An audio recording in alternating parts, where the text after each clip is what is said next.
kera haramugeri mu gihugu kera, umva inkuru y'ibyiza ko Yesu avutse ku musozi nijoro, umva amajwi menshi y'ingabo zo mu ijuru zishima ziti nowe nowe nowe nowe, havutse umwami w'Isiraheli.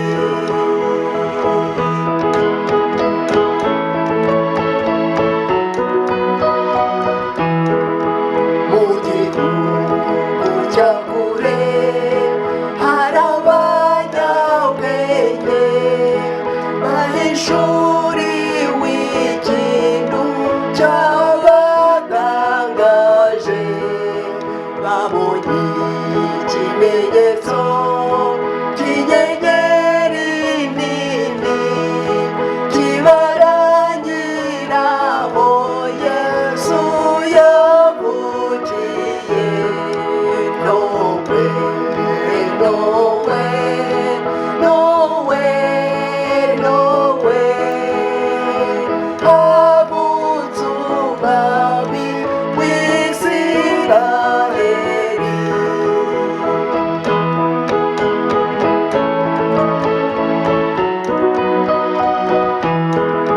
Nuko Imana iberetse ko Umukiza yaje, bajya wari uwo mwanya ngo bamusenge, baramupfukamira bamutura ibyiza nk'izahabu n'icome n'ishangi nayo.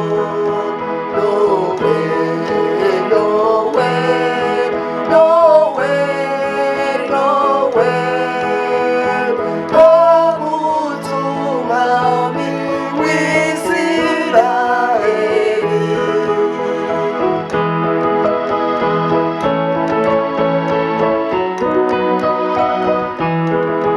Natwe tumusaba ubu n'Umukiza wacu, yaje aciye bugufi kubwacu ababi, nyuma ku musaraba yaradupfiriye, aduhongerera ngo tutarimuka.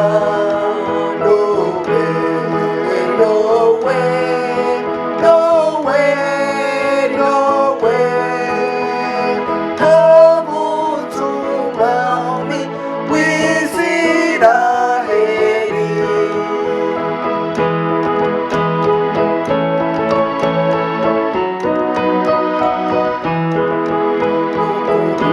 Mushimire ko yatuvukiye, tumuture imitima yacu imenetse. Uyu munsi wa none yongera avukire mu mitima ya benshi bamushimishe. Nowe nowe nowe nowe, havutse umwami